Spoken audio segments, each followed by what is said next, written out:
అదే RTV app వార్తల్ని క్షణాల్లో చదివే అవకాశం ఉంటుంది. ఒక న్యూస్ పేపర్, ఒక టెలివిజన్ ఛానల్ మీ చేతుల్లో ఎప్పుడూ ఉంటాయి. లైట్ ఫెయిల్ అవుతుంది ముందు మీరు చెప్పాను. మీరు అట్ట కదా అక్కడికి వెళ్తే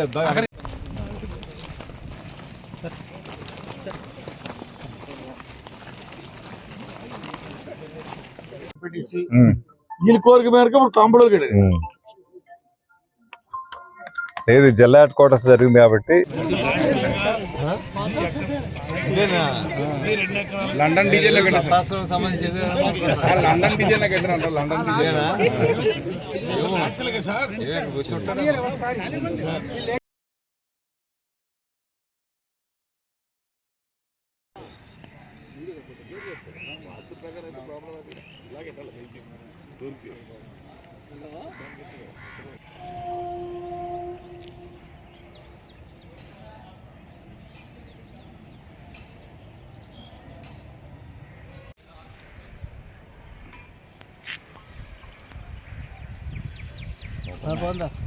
బాగుంది సార్. ఇంక ఎక్కువ అయితే మళ్ళీ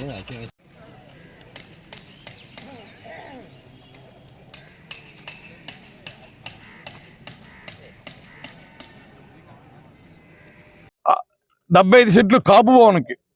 ఇక్కడ కాపు భవన్ లేదని అనకాపల్లి నియోజకవర్గంలో కాపు భవన్కి 75 సెంట్లు అలాట్ చేసి ఆ రోజున్న జాయింట్ కలెక్టర్ సృజన కూడా వచ్చి ఇది పొజిషన్ కూడా ఆ రోజు బీసీ వెల్ఫేర్ నుంచి ఆ రోజు 50 లక్షల రూపాయలు చంద్రబాబు నాయుడు గారు కాపు భవన్కి 50 లక్షల రూపాయలు కూడా జీవో నెంబర్ 3 ఆ జీవోతో నిధులు కూడా రిలీజ్ చేసి ఆ రోజు టెండర్ పిలవడం కూడా జరిగింది. మా దురదృష్టం ఏంటంటే మా జిల్లాలో ఓ సీనియర్ లీడర్ ఎంవీఎస్ మూర్తి గారు యాక్సిడెంట్ లో అకాల మరణం చెందారు. ఆయన ఎమ్మెల్సీ ఉండడం వల్ల ఆ ఎమ్మెల్సీ బై ఎలక్షన్ కోడ్ వచ్చింది. ఆ కోడ్ మూలంగా ఇది వర్క్ స్టార్ట్ అవ్వలేదు. టెండర్ ప్రాసెస్ కూడా జరిగింది. ఈ ప్రభుత్వం వచ్చినట్టే వీళ్ళు కన్నేశారు.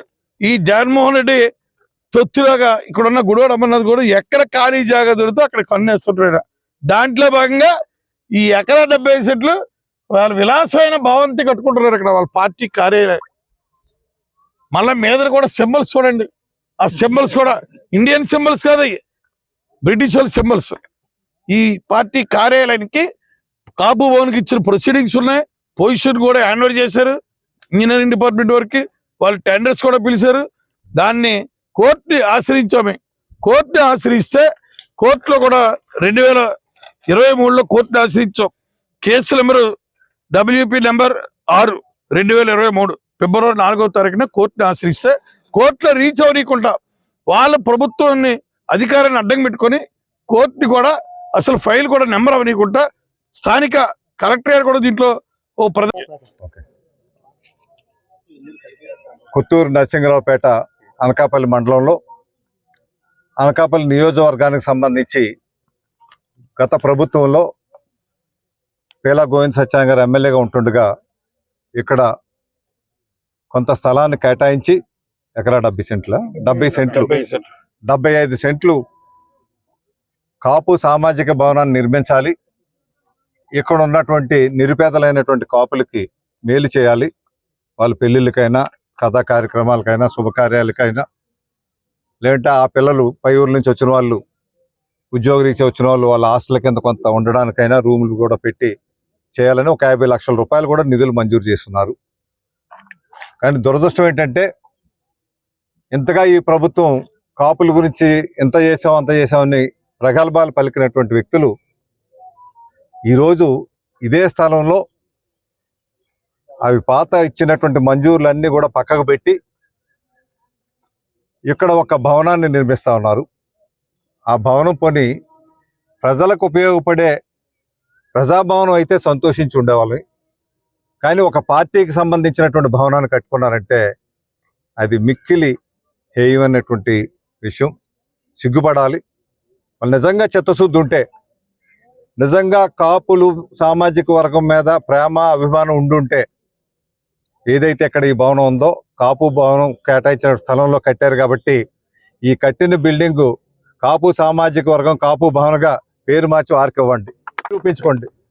వెంటనే ఈ భవనాన్ని కాపు సామాజిక వర్గానికి అప్పగించి కాపు సామాజిక భవనంగా దాని పేరు పెట్టండి. లేదు ఇక్కడ ఉన్నటువంటి పెద్దలు ఉంటారు కొంతమంది కాపు సామాజిక వర్గానికి సంబంధించిన అటువంటి పెద్దల పేరు పెట్టండి. అంతే తప్పితే ఒక పార్టీ భవనం పెట్టి ఈ రకంగా చేయడం అన్నది ఇక్కడ ప్రజలు అవమానించినట్టు. మీరు చిత్తశుద్ధి నిరూపించుకుంటారని అనుకుంటున్నాను నేను. వెంటనే ఆ కార్యక్రమం చేయండి. వేరే చర్యలు తీసుకోక్కర్లేకుండా, న్యాయస్థానానికి వెళ్ళక్కర్లేకుండా అటువంటి చర్యలు చేస్తే చాలా సంతోషిస్తాం. లేని పక్షంలో మా ప్రభుత్వం ఎట్టగా వస్తుంది. చంద్రబాబు నాయుడు గారు ముఖ్యమంత్రి అవుతారు, పవన్ కళ్యాణ్ గారు కీలకమైనటువంటి పాత్ర పోషిస్తారు ఆ ప్రభుత్వంలో. వారి ఆధ్వర్యంలో మంచి స్థలం ఇవ్వడమే కాకుండా వారు 50 లక్షలు చేశారు, ఇప్పుడు ₹1 కోటితో కడతాం అక్కడ కాపు భవనాన్ని. కానీ ఆ అవసరం రాదని అనుకుంటున్నా. ఎందుకంటే ఇంకా కొద్దిగా ఏమైనా ఉండి ఉంటుందేమో వాళ్ళకి, మానవత్వం అన్నది ఏమైనా ఉండుంటే ఇదే భవనాన్ని కాపు భవనంగా మార్చండి. ఎందుకంటే మీరు ఏదైతే దురాక్రమణ, ఇది దురాక్రమణ జరిగింది, ఏ విధంగా అయితే ప్రభుత్వం తీసుకొని హస్తగతం చేసుకుంటుందో అది మేము చేయక్కర్లేకుండా అధికారం మీ చేతిలో ఉంది కాబట్టి మీరే ఆ పని చేయండి. మీకు గౌరవం ఉంటుంది. నిజంగా ఆ పని చేస్తే మిమ్మల్ని పిలిచి అక్కడ సన్మానం చేస్తాం. మేమే సన్మానం చేస్తాం. మీకు ఈ బిల్డింగ్తో సహా అప్పగించండి. అట్లా చిత్తశుద్ధి నిరూపించుకోండి. మీకు ఒకే ఒక్క ఉదాహరణ చెప్తాను. గతంలో తెలుగుదేశం పార్టీ ప్రభుత్వం ఉన్నప్పుడు కాపు సామాజిక వర్గానికి ఆ 5 సంవత్సరాల్లో 4,000 కోట్ల రూపాయలు నిధులు మంజూరు చేసి వివిధ అభివృద్ధి కార్యక్రమాలు చేశారు. అంతేకాదు, ఈ వైసీపీ ప్రభుత్వం అధికారం రాకముందు వాళ్ళు సంవత్సరానికి 4,000 కోట్లు చేశారు. మేము సంవత్సరానికి 2,000 కోట్లు చేసి 5 సంవత్సరాల్లో 10,000 కోట్లు ఇస్తామని ఎన్నికల ముందు హామీ ఇచ్చారు ఈ ముఖ్యమంత్రి గారు.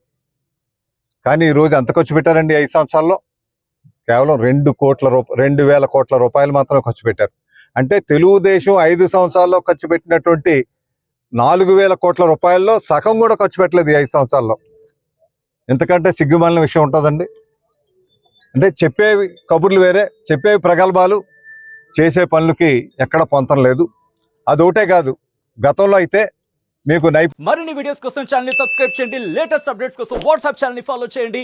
అండ్ లింక్ డిస్క్రిప్షన్ లో ఉంది.